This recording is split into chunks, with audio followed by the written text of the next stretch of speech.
क्या उत्तराखंड में अगले विधानसभा चुनाव से पहले दिल्ली दरबार को, बीजेपी के दिल्ली दरबार को किसी बड़े खतरे का एहसास हो गया था? बंद कमरे में जो रिपोर्ट कार्ड आला कमान ने लिया, क्या वो उससे संतुष्ट हैं? सरकार के कामकाज की समीक्षा हुई और कई मंत्रियों की क्लास भी लगी। क्या है कहानी? क्या बीजेपी में चल रहे घमासान का अब निपटारा हो गया है? बीजेपी में सीज फायर हो चुका है? 2 तारीख से माननीय राष्ट्रीय ये सारी जानकारी लेकर आपके सामने मैं हाजिर हो गया हूं, लेकिन मैं आगे बढ़ूं इससे पहले आप सभी से आग्रह है, खबर को आखिर तक जरूर देखिएगा और खबर पसंद आए तो इसे लाइक और शेयर जरूर कीजिएगा।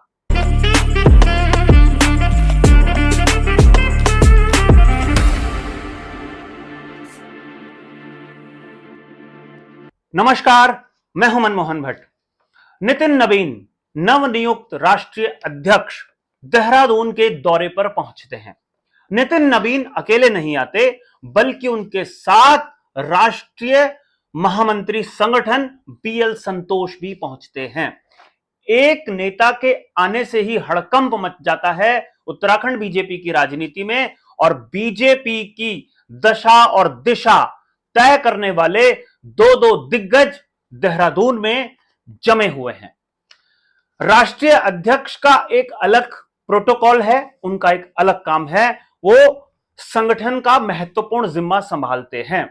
लेकिन जो महामंत्री संगठन होता है राष्ट्रीय, वो संगठन के महत्वपूर्ण पद में होता है और संघ के जरिए महामंत्री संगठन का पद होता है। यानी इसे ऐसे भी समझ सकते हैं, जो संगठन है बीजेपी और जो आरएसएस है, वो एक तरीके से मिलकर आगे बढ़ते हैं।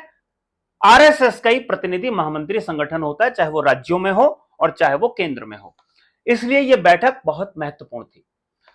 बैठकों की शुरुआत जब हुई तो बहुत सारे सवाल आला कमान के मन में थे।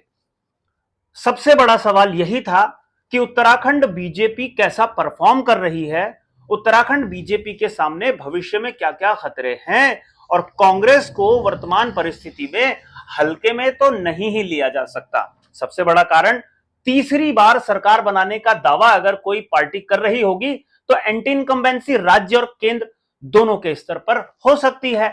तमाम जगह मेयर हैं, तमाम जगह जिला पंचायत के अध्यक्ष हैं, तमाम जगह ब्लॉक प्रमुख है, तो एंटी इनकम्बेंसी कई स्तर पर हो सकती है। इसीलिए संगठन को मजबूती अभी से देनी होगी, ये एक महत्वपूर्ण मुद्दा था। इसीलिए राष्ट्रीय अध्यक्ष के साथ महामंत्री संगठन भी इस बैठक में पहुंचे थे।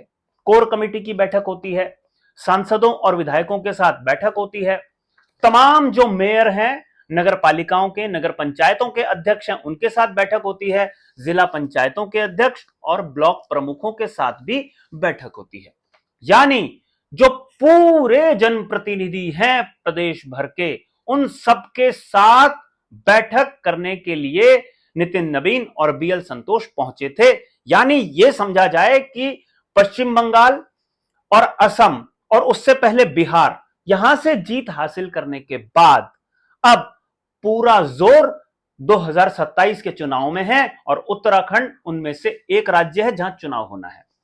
हारे हुए बूथ, हारी हुई विधानसभा, वहां पर मजबूती ज्यादा लगानी है, यह एक उद्देश्य था। लेकिन सिर्फ वही सीटें नहीं, खतरे जो जो थे, जो जो कांटे थे, उन उन कांटों को निकालना था बीएल संतोष और नितिन नवीन को मिलकर।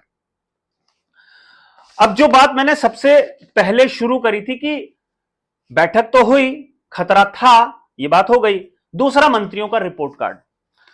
सिर्फ कागजों से काम नहीं चलेगा, कागज का पेट भर देने से पार्टी खुश नहीं होगी, बल्कि जनता को आपके मंत्रालय, आपके विभाग का क्या लाभ हुआ, मंत्रियों ने जो परफॉर्मेंस अपनी दिखाई वो एक अलग विषय है, लेकिन ग्राउंड पर क्या क्या काम हुआ है उसी का फीडबैक लेने के लिए तो ब्लॉक प्रमुख, जिला पंचायत अध्यक्ष, नगर पालिकाओं के अध्यक्ष, पंचायतों के अध्यक्ष और मेयर्स को बुलाया है। यानी एक विभाग की अगर कोई उपलब्धि है तो ग्राउंड पर वो कैसे इंप्लीमेंट हो रही है, उसका कुछ फायदा हो भी रहा है या नहीं हो रहा है, इसको परखने के लिए साथ साथ फीडबैक भी लिया गया। ये बहुत महत्वपूर्ण था।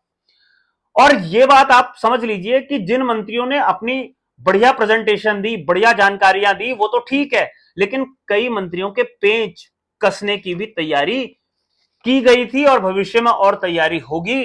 जिन जिन का विवादों से नाता है उन पर टाइट करने की बात एक तरीके से इशारों इशारों में कही गई है। सीधे सीधे तो जब अमित शाह कहेंगे, प्रधानमंत्री नरेंद्र मोदी कहेंगे तो होगा ही, लेकिन यहां से एक फीडबैक दिल्ली तक जाएगा और वही फीडबैक अमित शाह के पास पहुंचेगा, प्रधानमंत्री के पास पहुंचेगा। यह बात बिल्कुल स्पष्ट है। अब एक और बात आती है कि अगर मंत्रियों की परफॉर्मेंस होती है, यानी मुख्यमंत्री भी उसमें शामिल होते हैं, तो क्या उस परफॉर्मेंस से संतुष्ट हैं?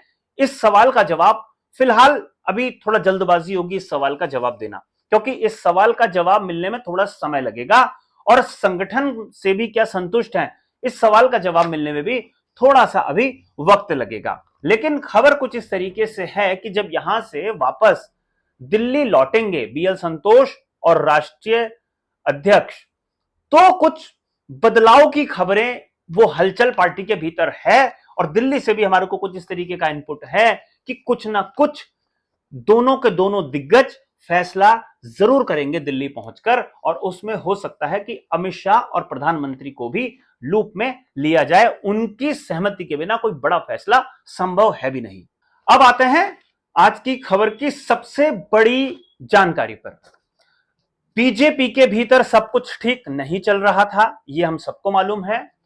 पार्टी के बीच में गतिरोध था, गुटबाजी थी, और उस गुटबाजी को दूर करने के लिए मामला दिल्ली दरबार तक भी पहुंचा। दिल्ली दरबार तक कई बार जानकारियां पहुंचाई गई कि देहरादून से लेकर पिथौरागढ़ और उत्तरकाशी से लेकर चमोली तक और खटीमा से लेकर चंपावत तक सब कुछ ठीक नहीं है। उधम सिंह नगर केंद्र में रहा, पिथौरागढ़ जनपद भी केंद्र में रहा, और जो जो असंतुष्ट नेता थे उन असंतुष्टों को कैसे मनाया जाए और जो डेडलॉक था उस डेडलॉक को कैसे तोड़ा जाए, यानी कि सीज फायर कैसे हो, उसको लेकर एक पूरी रणनीति बनाई गई। और दिल्ली के निर्देश पर एक बैठक होती है, वो जानकारी हमने आपको पहले भी दी थी। उस बैठक में मुख्यमंत्री धामी, प्रदेश अध्यक्ष महेंद्र भट्ट, सांसद गढ़वाल अनिल बलूनी, सांसद हरिद्वार त्रिवेंद्र सिंह रावत और महामंत्री संगठन अजय कुमार बैठते हैं।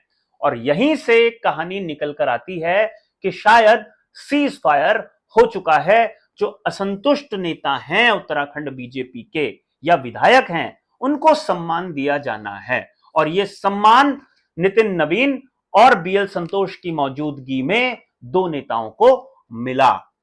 आप देख लीजिए तस्वीरों में, जब राष्ट्रीय अध्यक्ष का स्वागत करने की बारी आई तो विशेष रूप से डीडी हाट के विधायक बिशन सिंह चुफाल को बुलाया गया और गदरपुर के विधायक अरविंद पांडे को बुलाया गया। अरविंद पांडे तो पिछले लगभग एक महीने से खूब चर्चाओं में हैं और कई बड़े दिग्गज नेताओं का सहयोग, समर्थन इन्हें मिलता रहा है। और यही आज की सबसे बड़ी बात है कि ऐसा लगता है कि सीज फायर दिल्ली के इशारे पर, दिल्ली के निर्देश पर हो चुका है, और जो दो गुट आपस में भिड़ रहे थे वो भविष्य में भिड़ते हुए हो सकता है नजर ना आए।